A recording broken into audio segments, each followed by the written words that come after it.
Oremos, irmãos. Senhor, muito obrigado, Senhor, pelo dia do Senhor, pelo domingo. Muito obrigado, Senhor Deus, por esse dia que é o dia da ressurreição de Cristo, as primícias, o penhor da nossa própria ressurreição. Queremos sempre, Senhor Deus, recitar o credo: creio na ressurreição do corpo. Porque cremos na ressurreição do corpo, cremos também que aqueles que partiram estão contigo, vendo a tua face, Senhor Deus, desfrutando das bem-aventuranças eternas, das venturas, Senhor Deus, indizíveis, vendo coisas que não vemos, ouvindo coisas que não ouvimos, Senhor Deus, experimentando aquelas coisas que jamais pode ser penetrada pelo coração humano neste mundo, Senhor. Obrigado, Senhor Deus, pela igreja, obrigado pela comunhão dos santos, obrigado pela igreja militante, obrigado também, Senhor Deus, pela igreja triunfante. Obrigado, Senhor Deus, porque temos essa comunhão uns com os outros e, acima de tudo, porque temos comunhão contigo por meio de Cristo Jesus, que venceu a morte, que derramou o seu sangue para nos perdoar os nossos pecados e para nos habilitar a viver, Senhor Deus, de maneira santa e agradável diante do Senhor. E que as nossas reuniões, o nosso falar, o nosso cantar, o nosso interagir uns com os outros, Senhor Deus, redunde em glória, honra e louvor para o teu santo e eterno nome, Senhor.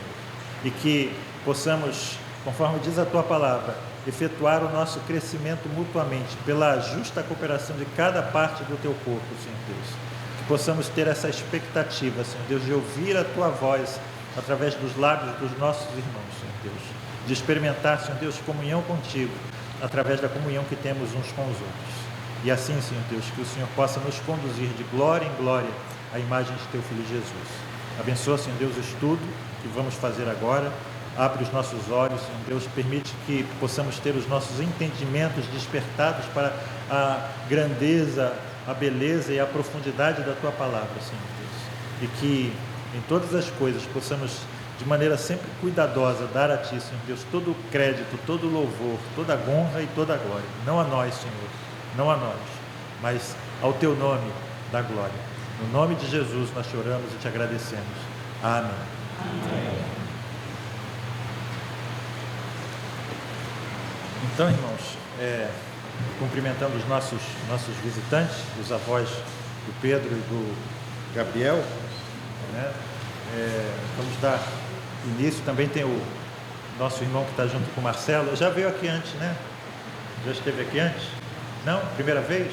Como é seu nome, por gentileza? Severino? Oh, que benção. Minha mãe é Severina. Severina. Nome bonito. Então, Deus o abençoe, né? Se sinta bem no nosso meio. Nós estamos aqui, nós temos uma sequência, né? Nós não podemos nem dizer, como o Agnello costuma falar, que é uma escola dominical, né? A escola dominical pressupõe uma revistinha, às vezes umas lições que começam e acabam no mesmo dia e que na semana seguinte qualquer pessoa que entra pode entender. Nós não somos assim, né? Nós temos uma sequência e essa sequência é longa, né? E vamos nos aprofundando na Escritura Sagrada, e às vezes quem nos visita pode ficar um pouco perdido, né, no contexto. Então, para dar um pouquinho o contexto, né, nós estamos estudando as chamadas doutrinas da graça, né, as chamadas doutrinas da graça. Por que elas são chamadas assim, né? Elas surgiram, na realidade elas eram sempre cridas, né, eram doutrinas, digamos assim, que eram cridas em comum por toda uma primeira geração de protestantes, né? Martinho Lutero, João Calvino, Zwinglio, todos esses grandes reformadores, e talvez a gente possa dizer a geração que os seguiu, né? O Teodoro de Beza em Genebra, Melanchthon, etc., eles criam nas mesmas coisas que nós estamos ensinando aqui. Foi assim, a partir da virada do século XVI para o século XVII, que surgiu no meio protestante, no evangélico, né, de então, uma controvérsia chamada a controvérsia arminiana, né? Por que tem esse nome porque ela começou com um professor, que era pastor também, né, holandês. O nome dele não era esse, mas era o nome com que ele se tornou conhecido, Jacobus Arminius, não é? Ele começou a contestar algumas doutrinas, né, que, como eu disse, até então eram comuns a todos os evangélicos. Então, a primeira doutrina que ele contestou foi a doutrina da queda do homem, né? Então, ele começou a ensinar que Adão, vou simplificar bastante, né? Adão, quando caiu, quando desobedeceu a Deus, Adão e Eva, o primeiro casal, eles não decaíram completamente. A queda não foi total, a queda foi parcial, de modo que, mesmo no homem pecador, resta bem misturado com mal. É isso? Então, para Armínio, há aquela mistura de luz e sombra, de bem e mal, certo? Uma inclinação para o pecado, mas também uma inclinação para Deus. Essa é a primeira das doutrinas. Por que ele ensinou isso? Porque até então, o que era crido é que quando Adão pecou, a queda foi total. É isso? É a doutrina que nós ensinamos, chamada de depravação total do homem, né? O que significa isso? Que Deus, quando colocou o fruto no jardim, ele não disse assim: no dia em que dela comerdes, certamente adoecerás. O que Deus disse para Adão? No dia em que dela comerdes, certamente morrerás, certo? E morte, como nós já vimos, a raiz hebraica significa separação total. Não há, a partir do pecado, um desejo do homem de retornar a Deus, diz a doutrina da depravação total, né? Como diz o apóstolo Paulo, fazendo um apanhado de vários textos do Antigo Testamento em Romanos 3, né? Que todos pecaram e não há bem algum no homem, não é? Ele descreve a natureza humana, né, de uma forma muito, digamos assim, entre aspas, pessimista. Quando o apóstolo Paulo fala das obras da carne, ele não coloca lá nada bom, né? Prostituição, impureza, lascívia, etc, etc, etc. E ele diz assim: outras coisas semelhantes a estas, ou seja, de mesma natureza dessas. Então, o apóstolo Paulo diz claramente que não resta bem algum no homem. Então, a depravação total significa que o homem é tão mau potencialmente quanto ele poderia ser, né? Na sua profundeza, na profundidade do seu ser. E, ao mesmo tempo, a depravação total, ela também se espalha, digamos assim, horizontalmente. Ela vai na profundidade do homem, mas também digamos assim, na largura. E o que significa largura? É que todas as partes constituintes do homem foram afetadas pelo pecado, né? Sua mente é afetada pelo pecado. A tendência do homem não é crer na verdade, mas é crer na mentira, certo? Ele sente uma natural repugnância pelas verdades bíblicas. A tendência do homem também, a inteligência do homem é nublada, como diz Calvino, pelo pecado, né? Ele não consegue compreender a palavra de Deus, né? As verdades bíblicas não podem ser compreendidas simplesmente pelo intelecto humano, porque o intelecto foi afetado pelo pecado, né? Há uma indisposição de aceitar, de compreender e de aceitar a verdade. Os nossos sentimentos foram afetados pelo pecado, as nossas emoções foram afetadas pelo pecado, não é? O nosso próprio corpo foi afetado pelo pecado, né? Então, tudo aquilo que nós somos tem esse germe do pecado. Eu gosto muito daquela ilustração, né? Como é que é isso, né? Então, vocês podem imaginar, né, que todo mundo consegue. Estou com o copo d'água aqui, né?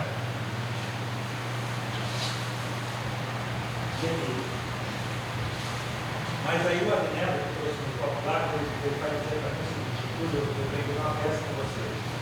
Eu peguei um conta-gotas, fui lá no vaso sanitário dos homens, joguei e dei uma gota, enchi. Quem bebe? Alguém bebe? Não? Por que não? Por que não? A água foi contaminada.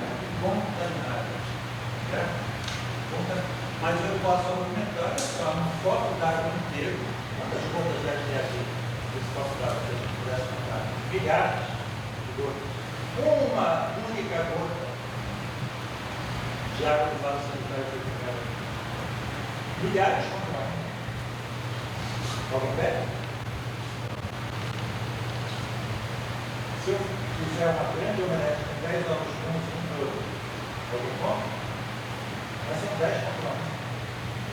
O que nós aprendemos? O mal tem exceção de contra nada. O que é pureza? No caso, a gente falando de Deus, de santidade, que é a segunda parte de pureza. Exatamente a ausência de contaminação. É isso.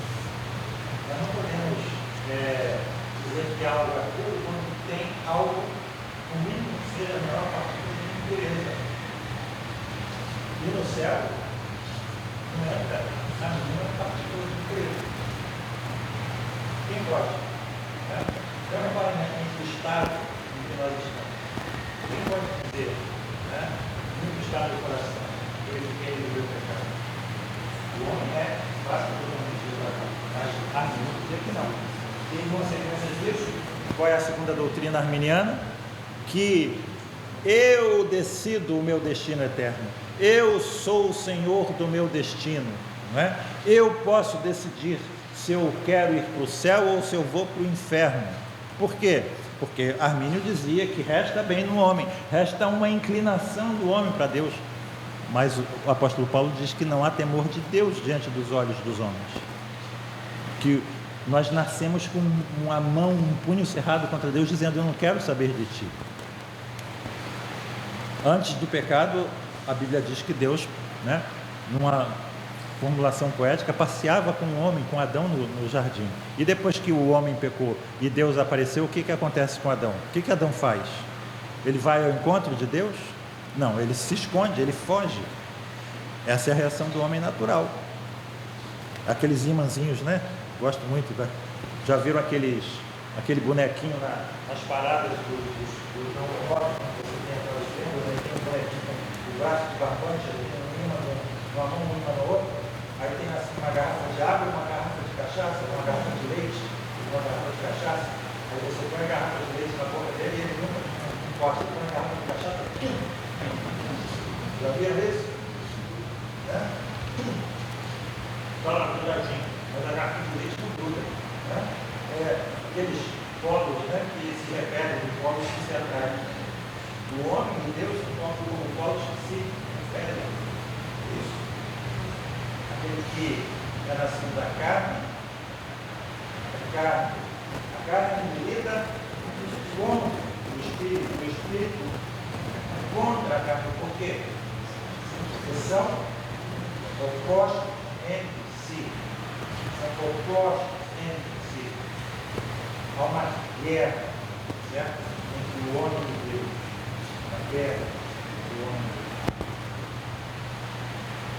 Por isso que Spurgeon dizia que o homem é mais fácil um leão se tornar vegetariano do que um homem se arrepender e ir a Cristo.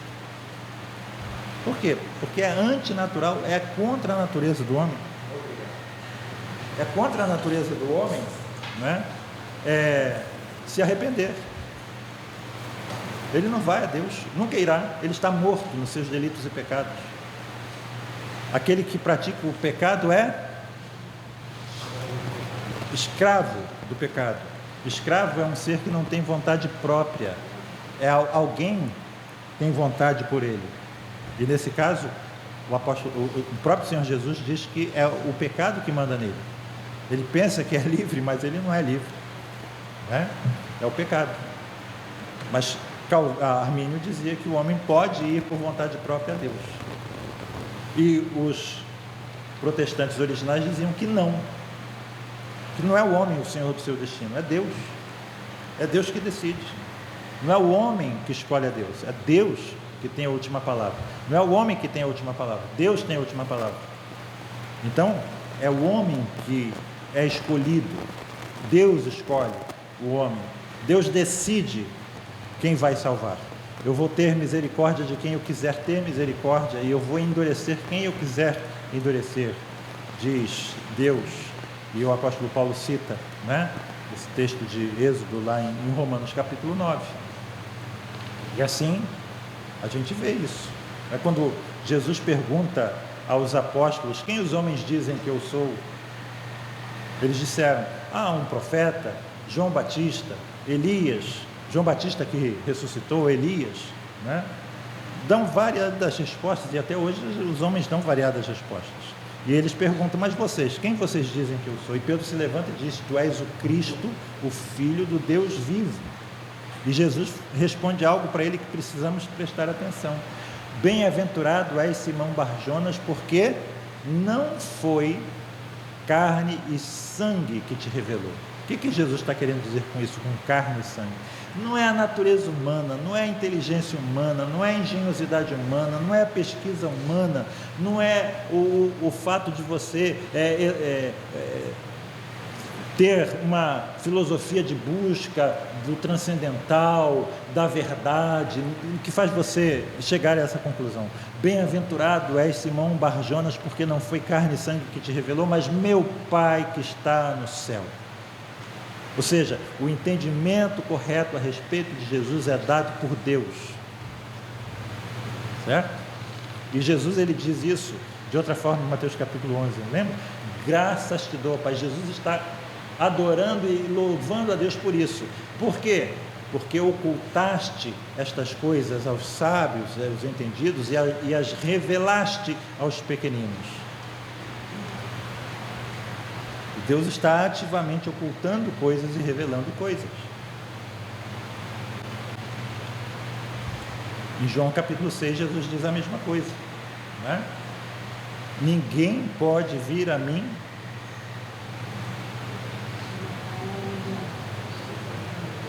se o Pai que me enviou não o trouxer. Ele diz isso de forma negativa, ele diz de forma positiva também: todo aquele que o Pai me dá, esse virá a mim. Quem irá a Cristo? Todo aquele que o Pai lhe der. E se o Pai não der? Ninguém pode. É uma impossibilidade. Por isso que os discípulos disseram: a salvação é impossível aos homens. Ninguém pode vir a mim se o Pai que me enviou não o trouxer. É isso? Terceira doutrina que Armínio ensinava: que Cristo morreu por toda a humanidade sem exceção. Não é isso? Por toda a humanidade sem exceção. Os arminianos ensinam isso. Eles citam João 3,16: Deus amou o mundo de tal maneira, né, que deu seu Filho unigênito para que todo aquele que nele crê não pereça, mas tenha a vida eterna. Mas o que os arminianos querem dizer quando eles fazem essa afirmação que Jesus morreu pelo mundo inteiro? Na verdade, o que eles estão querendo dizer é o seguinte: Jesus não morreu por ninguém em particular. Explico. Jesus morreu na cruz com a intenção de salvar 100% da humanidade. A intenção dele era essa. Mas, volta-se para o segundo tópico: depende de você. Ou seja, na realidade o que eles estão querendo dizer é o seguinte: Jesus morreu por você, se você crer nele, se você crer nisso, porque senão os benefícios da expiação de Cristo não recairão sobre você. Ou seja, é a sua fé que vai definir a eficácia da morte de Cristo. Se você não exercer fé no sacrifício de Cristo, o sacrifício de Cristo será ineficaz para você. Ou seja, a eficácia ou ineficácia daquilo que Jesus fez depende de mim, depende da minha fé. Então ele morreu por você se você crer nele, potencialmente por todo mundo, né? Mas John Owen argumenta de forma, eu acho, muito correta, né, que se Deus realmente tivesse a intenção de que 100% da humanidade, sem exceção, fosse alvo, né, da morte de Cristo, ele deveria ter providenciado também os meios para que todos os homens, sem exceção, conhecessem essa condição, essa condição.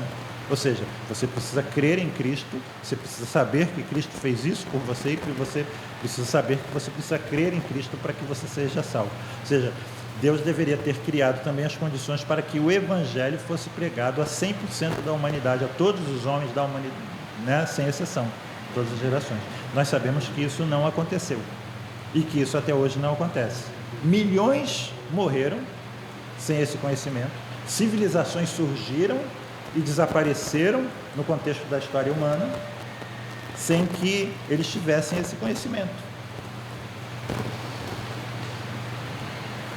Então, John Owen conclui, das duas uma, ou não é a intenção de Deus salvar a todos, ou o propósito de Deus de salvar a todos falhou. Jesus queria morrer na sua intenção por todos os homens, mas infelizmente o seu alvo, o seu propósito não foi atingido.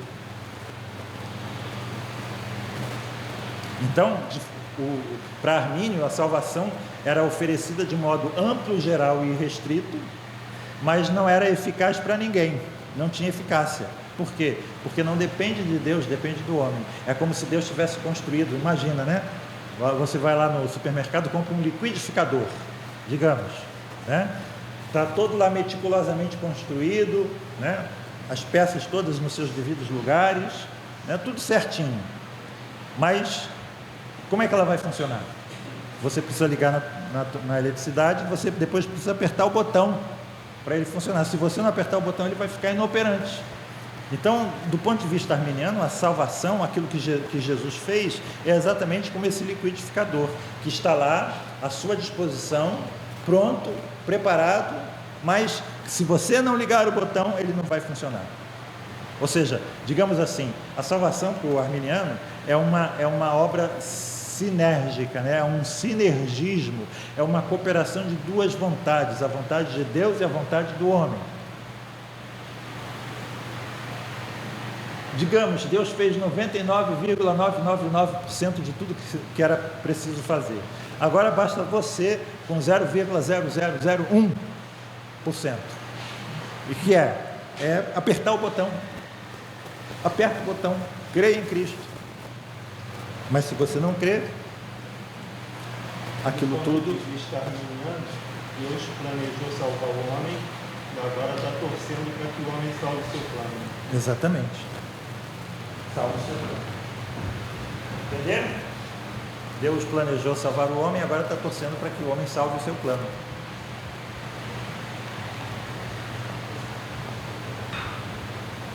Por isso que existem pregadores como Silas Malafaia dizendo, né, que Deus é um gentleman. Ele está batendo a porta do seu coração, mas não tem fechadura, não tem maçaneta do lado de fora, está do lado de dentro, só você que pode abrir. E se você não abrir, nem Deus pode fazer nada. Deus não pode fazer nada se você não quiser. Ou seja, Deus é onipotente até certo ponto. Não é isso? Lógico, aquele texto a gente tem que entender também, né? Poucos entendem isso, como a Bíblia em várias partes contém textos irônicos, ironia. Sabe o que é uma ironia? Apocalipse 3 também é uma ironia. Eis que estou à porta e bato. É uma ironia, certo? Se ele quiser abrir, ele abre. A porta que Deus abre? E a porta que Deus fecha? E a porta que o homem fecha, Deus não pode abrir? O homem é Deus? Deus é Deus. O homem é homem. Não é isso? Então, a última palavra é de Deus, certo? E aí, o que é a morte de Cristo? O que os nossos antepassados criam a respeito disso? Que Cristo morreu por aqueles que Deus escolheu. Cristo morreu pelos eleitos de Deus. Deus os elegeu antes da fundação do mundo. E Cristo morreu por todos eles. Ou seja, a morte de Cristo é específica, é limitada àqueles que Deus escolheu. E agora reparem a diferença, né? O arminiano, o Jacobus Armínio dizia que os benefícios potenciais são amplos, gerais e restritos, mas não são eficazes para ninguém, a menos que você dê o passo. E os nossos antepassados diziam, ela é específica a alguns, mas ela é 100% eficaz a todos aqueles a quem ela se destina. Em outras palavras, todos aqueles que Deus escolheu antes da fundação do mundo para serem de Cristo serão efetivamente salvos. Quantos se perderão de todos aqueles que Deus escolheu? Uma única alma sequer, nenhuma. Ou seja, a morte de Cristo é 100% eficaz. Não é isso? A gente vê em Isaías capítulo 53 a descrição, né, daquilo que Isaías diz, a penosa obra que ele executou. E ele diz, ele verá o fruto do penoso trabalho da sua alma e ficará satisfeito. Aí, recordando o nosso diácono, tudo aquilo que Deus faz é 3 coisas: eterno, imutável e perfeito. Em termos de percentagem, qual seria a percentagem da perfeição? 100%. 99,9999 é perfeição? Não, né? A perfeição é 100%. Reparem, Jesus vai ver o fruto do penoso trabalho da sua alma e ele vai ficar satisfeito. Aquilo que Deus faz é eterno, perfeito e imutável, certo? O que vocês acham que satisfará aquilo que Jesus fez, o sacrifício de Jesus na cruz? Eu salvei 10 bilhões de pessoas com meu sacrifício. Ou, talvez, eu salvei 9.999.999.999 pessoas. Desses 10 bilhões, só faltou um que eu não consegui salvar. É 100%? Não é 100%, né? Ou seja, tudo aquilo que ele quis fazer, ele fez. Não vai faltar nenhum. Todos serão objeto da salvação. Ou seja, a morte de Cristo, ela é 100% eficaz a todos aqueles a quem ela se destina. Ok? Isso que eles sempre ensinaram. A outra, que a Armínio ensinava, é que o homem pode resistir à oferta do Evangelho, à pregação do Evangelho. Não é isso? E eles dão vários exemplos do homem negando, resistindo à pregação do Evangelho. Nós temos o nosso livre-arbítrio, né? Nós podemos aceitar ou resistir. Não é isso? E aí, como nós respondemos a isso? Que a única coisa que o homem pode fazer, como reação, como resposta à pregação do Evangelho, é o quê? É resistir, é negar. Não é isso? Não é isso que o apóstolo Paulo diz em 1 Coríntios 1?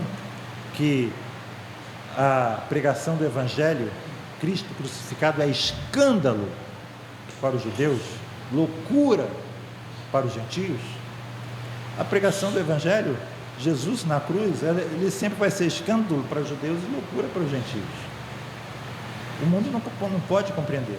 Mas, para os que são chamados, certo? Poder de Deus e sabedoria de Deus. E ele, na sequência, ele diz: reparem na vossa vocação, né? Não foram muitos inteligentes ou de nobre nascimento ou ricos que foram chamados por Deus, né? Mas Deus chamou aqueles que não são, para confundir as que são.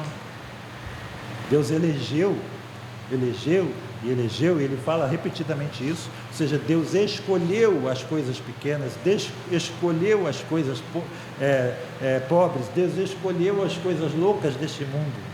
Deus está escolhendo, e ele escolheu. Só esses que vão compreender. Não é isso? Temos vários textos que falam sobre isso. Ou seja, a doutrina que nós entendemos é a vocação eficaz. Como é que é a frase? Como é que é a frase? Pierre, você vai ser chamada para todos, mas somente eficaz. O chamado do Evangelho se destina a todas as pessoas, mas ele vai ser eficaz somente para os eleitos, somente para aqueles que Deus escolheu. Não é isso? Lembra de Paulo em Atenas? Paulo está lá sendo perseguido, né, recebendo oposição, e ele tem uma visão de Cristo. Cristo aparece para ele, e ele diz duas coisas para Paulo: Paulo, não temas, fala e não te cales. E no versículo seguinte ele vai dar as duas razões. Primeiro, por que Paulo não precisa temer? Por quê? Porque eu estou contigo. Eu estou contigo. E a razão por que Paulo precisa falar e não se calar? Porque eu tenho muito povo nesta cidade. Eu tenho muito povo nessa cidade. Eu sei quem são os meus. E eles precisam ouvir. E ao ouvir, eles vão crer. Porque a fé vem pela pregação. E a pregação vem pela palavra de Deus. A fé vem pelo ouvir. O ouvir vem pela palavra de Deus. E a palavra de Deus falada que faz com que os nossos órgãos se tornem aptos para discernir. Os nossos olhos se tornem aptos para ver. As nossas mentes se tornem aptas para entender. É a palavra que faz isso. Ponto seguinte, lógico, né, que Armínio ensinava, é que se uma vez que é o homem que tem a última palavra no que diz respeito à salvação, é o homem que escolhe a Deus, o homem então pode, por algum motivo, dizer: eu não quero mais Deus, e perder a sua salvação. Ou talvez, quem sabe, cometer um pecado que faça Deus não gostar mais dele, e ele perde a salvação. Não é? E vai para o inferno. Ele foi salvo, deixou de ser salvo, vai para o inferno. Ele pode ser salvo, deixar de ser salvo novamente, e mais adiante talvez perder a salvação novamente, e mais adiante de novo recuperar a sua salvação. O que nós aprendemos dos nossos antepassados? Que a salvação é obra de Cristo, e ela não pode ser perdida, porque não depende de mim, depende dele. Aliás, nós aprendemos que se dependesse, se fosse uma obra sinérgica, né, dependendo de duas vontades, 99,999% de Deus e 0,0001% de mim, eu, no que diz respeito a mim, eu posso ter a absoluta certeza de que eu não seria salvo. É isso? Porque, como eu digo de forma jocosa, né, é uma ironia também, a natureza humana não falha. Não é isso? A natureza humana não falha. Ela vai fazer aquilo que é natural à sua própria natureza. Desculpei o pleonasmo, certo? Ou seja, invariavelmente eu vou fazer algo, né, que vai, como diz aí, melar o processo. Não é isso? Que vai acabar com tudo. Ou seja, a minha natureza não é retilínea. Como diz o catecismo, mesmo em nós, santificados por Cristo, salvos por Cristo, regenerados por Cristo, mesmo em nós, em todos nós aqui, há ainda fiapos daquela velha natureza que se assemelha à própria natureza de Satanás. É isso que o nosso catecismo diz, não é isso? Então, a certeza aí é da perseverança dos santos. Os santos perseverarão até o final, não perderão a sua salvação, né? Jesus não vai rejeitar nenhum daqueles que o Pai lhe deu. Nenhum sequer se perderá.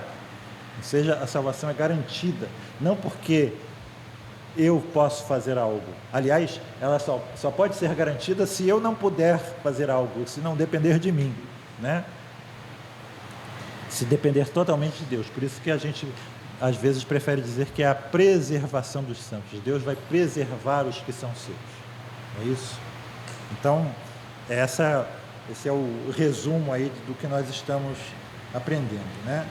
Vamos ver alguns detalhes. Nós falamos sobre, nas 2 semanas anteriores, sobre a questão da dupla predestinação, né?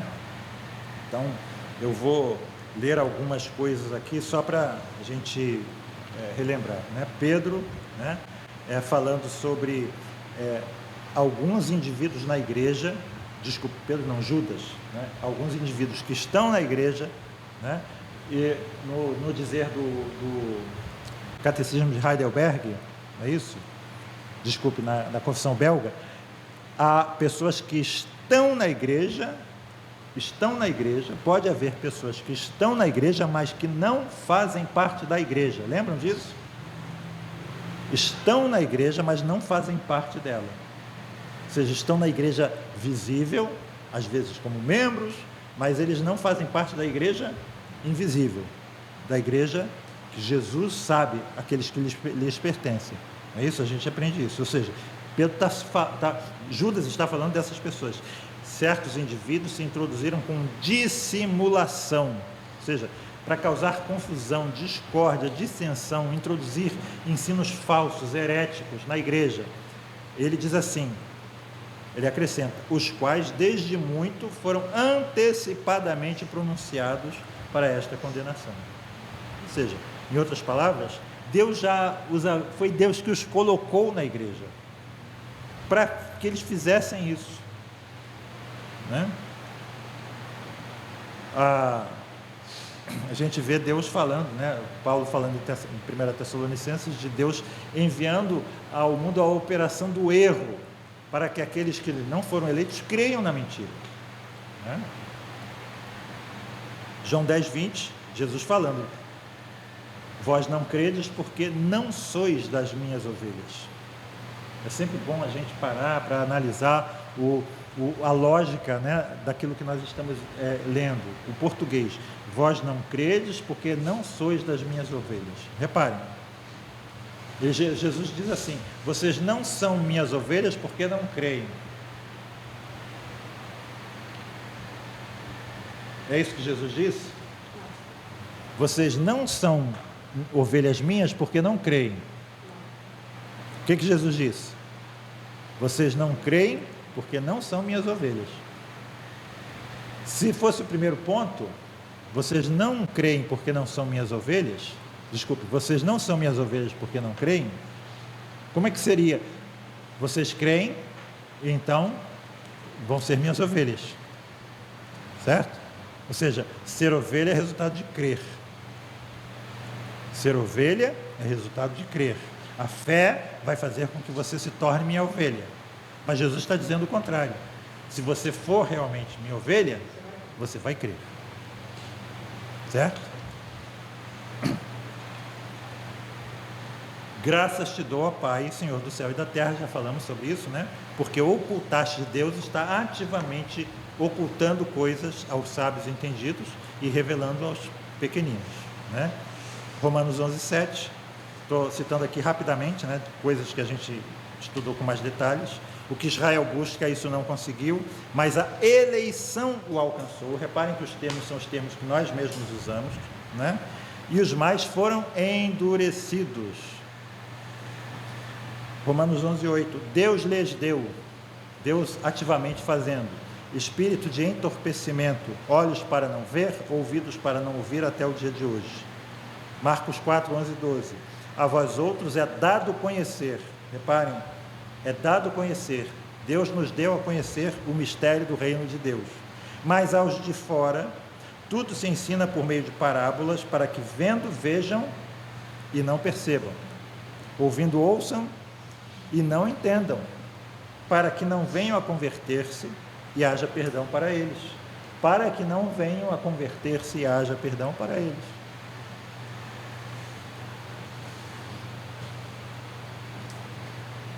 Romanos 1, a gente viu 24, 26 e 28, esses 3 versículos, né? Deus entregando homens à imundícia, Deus entregando homens a paixões infames e Deus entregando homens a uma disposição mental reprovável. É isso? Texto que eu já falei, é 2 Tessalonicenses, não é a primeira, capítulo 2, versos 11 e 12. Deus lhes manda a operação do erro, para darem crédito à mentira, a fim de serem julgados todos quantos não deram crédito à verdade, antes, pelo contrário, deleitaram-se com a injustiça. E aí, a gente parou na semana passada com essa pergunta aqui, mas onde está então a justiça de Deus? Deus é justo ao escolher um e ao rejeitar o outro? Por que Deus faz assim? Foi essa pergunta que a gente com essa pergunta que a gente terminou a aula passada. E Jesus vai responder essa pergunta. Ele diz assim: sim, ó Pai, porque assim foi do teu agrado. Marcos 11, 26. Jesus está falando de Deus escondendo coisas e revelando coisas, certo? Rejeitando a uns e escolhendo a outros. E ele diz: eu te dou graças por isso, ó Deus. O próprio Senhor Jesus. Por quê? Porque o Senhor quis. Foi o Senhor que quis. Agradou-se o Senhor de fazer desta forma. Essa é a resposta bíblica. Deus é Deus. E aí a gente recorda mais uma vez, né, aquele grande homem do humanismo, Erasmo de Roterdã, um frei católico que foi muito crítico à Igreja Católica, né? Escreveu textos muito críticos à Igreja e foi simpático à reforma contemporânea de Martinho Lutero, mas ele rompeu com a reforma. E por que ele rompeu com a reforma? Justamente por causa disso que eu acabei de explicar aqui. E Erasmo de Roterdã disse que, se for assim, Deus é um Deus sem amor.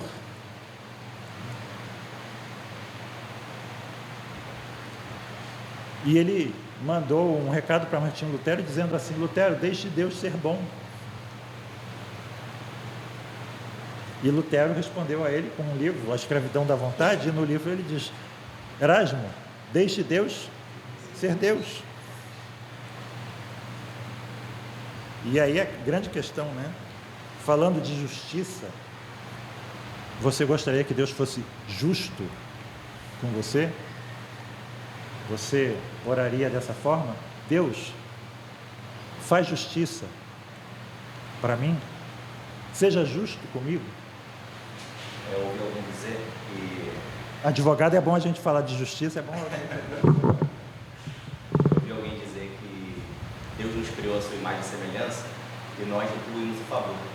Nós criamos um Deus à nossa imagem e semelhança. Nós projetamos nele aquilo que nós pensamos e acreditamos. Quando a gente lê Oséias 9, a gente vai falar um pouquinho sobre isso nos comentários de Oséias 9. Né? Uma coisa muito importante que a Bíblia fala a respeito disso aí. Né? Então, você teria a coragem de pedir que Deus fosse justo com você? Tratar você com justiça? Ou você prefere que Deus te trate com misericórdia? Né? E se Deus quiser manifestar a sua justiça com alguns e a sua misericórdia com outros, quem é você para dizer que Ele não pode fazer isso?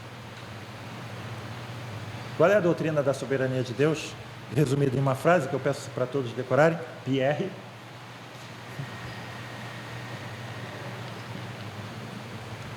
Deus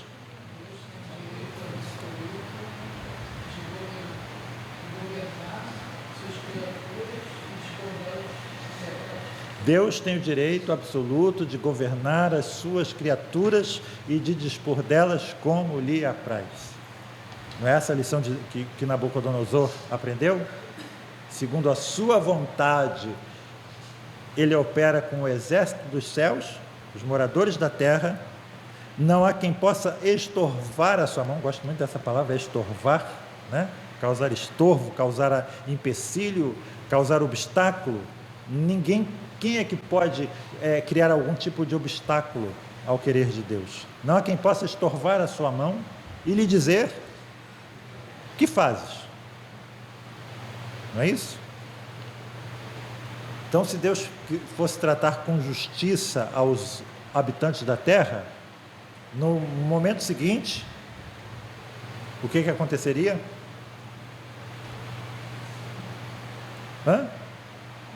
Não haveria ninguém sobre a face da terra, não é isso?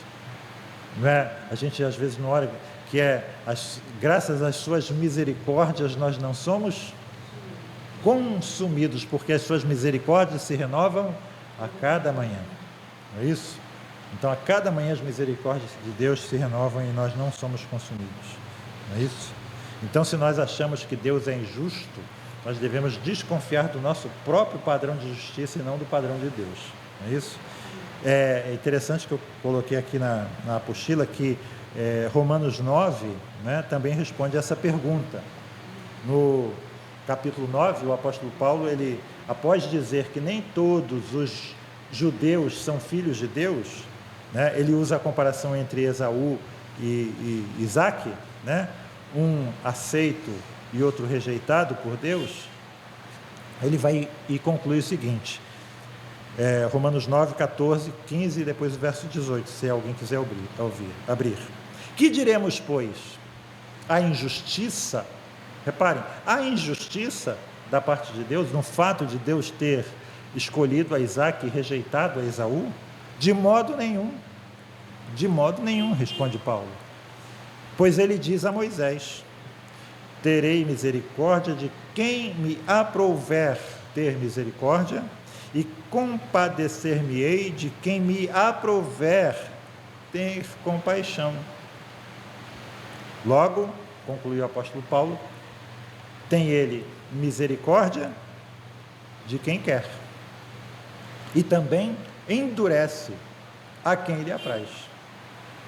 E mais adiante, ele respondendo à questão se Deus faz assim, né, no capítulo 9, como é que ele pode culpar a Deus, culpar ao homem, né? Se não é o homem que decide, por que ele pode culpar o homem, né? Verso 19 na Bíblia da linguagem de hoje. Como é que Deus pode pôr a culpa nas pessoas, se ninguém pode ir contra a vontade dele? E aí o apóstolo Paulo responde da seguinte forma, ainda na Bíblia na linguagem de hoje, nos versos 19 e diante: mas quem é você para discutir com Deus? Por acaso um pote de barro pergunta a quem o fez: por que você me fez assim? Pois o homem que faz o pote tem o direito de usar o barro como ele quer. Ele pode fazer 2 potes do mesmo pedaço de barro, um pote especial e um pote comum, ou na Bíblia, né, na nossa versão, um vaso para honra e outro para desonra. No caso aí é o uso a qual ele é destinado. Você pode fazer um pote para receber vinho ou azeite e um pote para receber lixo, excrementos humanos, do mesmo barro. Não é isso? O apóstolo Paulo está citando de uma forma abrandada o profeta Isaías, né, que diz que o homem não passa de um caco de barro entre outros cacos. E aí o apóstolo Paulo conclui nos versos 22 a 24 de Romanos 9. Que diremos, pois, se Deus, querendo mostrar a sua ira e dar a conhecer o seu poder, suportou com muita longanimidade os vasos de ira? Reparem aqui, irmãos, a expressão que ele usou. Ele poderia não ter usado essa expressão, mas ele usou, inspirado pelo Espírito Santo, preparados para a perdição, a fim de que também desse a conhecer as riquezas da sua glória em vasos de misericórdia, acrescenta ele, que para a glória preparou de antemão, os quais somos nós, a quem também chamou. Reparem, chamado eficaz, não só dentre os judeus, mas também dentre os gentios. Então, irmãos, reparem aqui a glória, o privilégio que nós temos de ter sido escolhidos. E por que eu fui escolhido? Por que eu fui escolhido? Porque eu sou mais inteligente do que muita gente. Ou porque o meu coração, Deus viu que o meu coração era mais dócil do que o de muita gente. Ou talvez a razão mais importante é que eu sou mais bonito que todos vocês. Não é isso? Por que Deus me escolheu, irmãos? As razões não estão em mim. Não é isso? Reparem, aqui a grande questão, né, que a gente já respondeu. Mas isso é fazer acepção de pessoas. Não é isso? E Deus não faz acepção de pessoas. Isso é fazer acepção de pessoas. O que é acepção de pessoas, como nós já vimos lá em Tiago? Entra aqui na igreja duas pessoas, uma pessoa trajando roupas finas, cheirosinha, perfume francês, né? Cabelo penteado, né? Roupas de marca, e chega uma pessoa de roupas bem humildes, surrada, né? Uma calça jeans surrada, um rosto assim queimado do sol, mostrando que a origem dele é humilde. Aí você chega, né? Vem cá, e o outro senta ali, ó, onde a Rita do lado da Rita. Senta ali do lado da Rita. Ou então, melhor ainda, lá onde Valdir levanta e deixa ele sentar aí no seu lugar, né? E aí ele diz: Tiago, vocês não estão fazendo acepção de pessoas? Então, o que é fazer acepção de pessoas? É você tratar as pessoas de acordo com aquilo que você vê nelas, e às vezes seus preconceitos. Eu gosto de branco, não gosto de preto. Eu gosto de preto, não gosto de branco. Eu gosto de gente inteligente, mas não gosto de gente burra, né? Eu gosto de gente culta, não gosto de gente inculta. Eu gosto de gente inculta, não gosto de gente culta, né? Eu gosto de brasileiro, mas não gosto de argentino. Eu gosto de paulista, mas não gosto de carioca. É isso? Sul versus Nordeste. É isso? Homens versus mulheres. É exatamente isso que certos grupos fazem, né? Na sociedade. Divisões e mais divisões. Isso é tratar. Isso é que é fazer acepção de pessoas. Você, às vezes, querer privilégios para um certo grupo, um certo segmento. Não é isso? Não é isso? Isso é fazer acepção de pessoas. Então, o ato de levar em conta. Hã? Para não esquecer o que é acepção. Acepção é o ato de levar em conta. É, exatamente. Aquilo que, em alguma coisa que está em você, né? Mas, como um santo já formulou, quando Deus nos olhou, quando Deus me olhou, né? Ele não via nada que enternecesse o seu coração. Ele só via coisas que revoltavam o seu estômago. E mesmo assim ele nos escolheu e nos amou. Então as razões da escolha não estão em mim. Não é porque eu sou mais do que qualquer outra pessoa. Eu era como qualquer outro, como diz o apóstolo Paulo. E todos nós éramos filhos da ira como os outros, como os demais. Não havia nada que me diferenciasse. Não posso me orgulhar do fato de Deus ter me escolhido. Não é isso? Mas, misteriosamente, contra todas as expectativas, contra tudo que eu posso pensar a meu próprio respeito, Ele me escolheu. E o que eu posso fazer? Humildemente, me prostrar e adorar. Então, reparem aqui para terminar, 4 minutos. Existem 2 tipos de abordagem em Romanos capítulo 9. O primeiro diz que os réprobos, que os condenados, eles são condenados por causa dos seus próprios pecados. E esse é o nível que nós podemos compreender. Deus é absolutamente justo ao condenar os homens por causa dos seus próprios pecados. E o apóstolo Paulo diz que, ao condenar esses homens, Deus vai mostrar os seus atributos de indignação, ira, justiça e poder. Por outro lado, ele também quer mostrar como a sua glória, a sua misericórdia, a sua compaixão e o seu amor são grandes. E por isso ele elegeu pecadores para a salvação.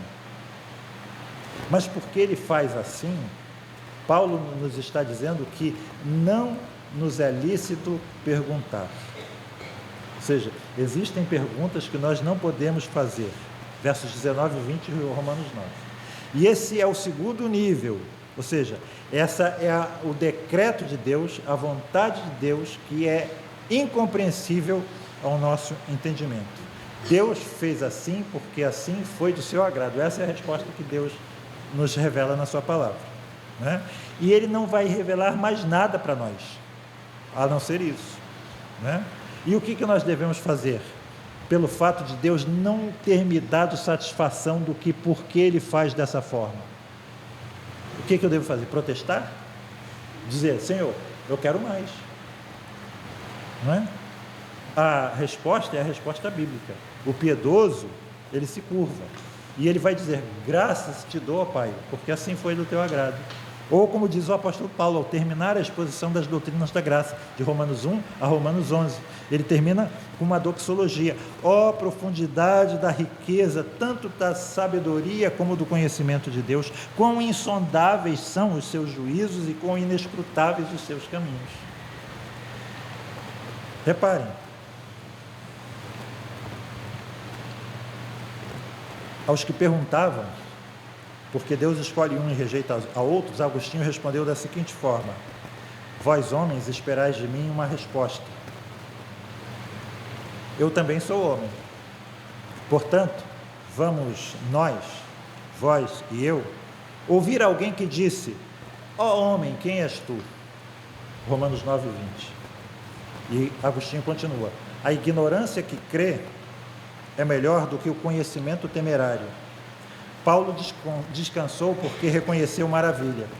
Ele chamou insondáveis os juízos de Deus, e tu, ó homem, te aventuras a perquiri-los?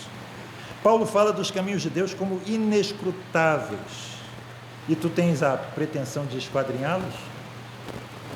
E Calvino acrescenta: tentar ir além é atormentar-se sem proveito. Não progrediremos procurando avançar. Devemos nos aquietar nele, sabendo que Deus é perfeitíssimo e justíssimo em todos os seus atos. A sua vontade é boa, perfeita e agradável, mas também está acima da nossa capacidade de compreensão. Portanto, vamos continuar a confiar nele e na sua bondade, porque ele sabe o que ele faz, certo? Ele sabe o que ele faz. E eu vou terminar lendo aqui uma frase de Calvino: a vontade de Deus não só está livre de toda imperfeição, mas se constitui a mais alta regra de perfeição. É a lei de todas as leis. Só o fato de ele querer já é considerado justo. Vou repetir: a vontade de Deus não só está livre de toda imperfeição, mas se constitui a mais alta regra de perfeição. É a lei de todas as leis. Só o fato de ele querer já é considerado justo. Amém? Alguma pergunta? Mais uma vez, é o vício, né? É o vício. Às vezes a gente se empolga e começa a pregar. Mas eu não estou pregando aqui, ok? Então, como o Henrique fez, como o Jorge fez, eu gosto de ser interrompido, ok? Não se inibam, tá bom? Vamos ficar de pé? Tem uma palavra de oração.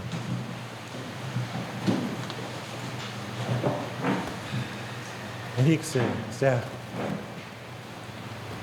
Senhor Deus, bendito e eterno, nós te louvamos. Te agradecemos, Senhor, porque recebemos essa revelação de Ti, pela eleição em Cristo Jesus, por termos sido predestinados a boas obras em Cristo.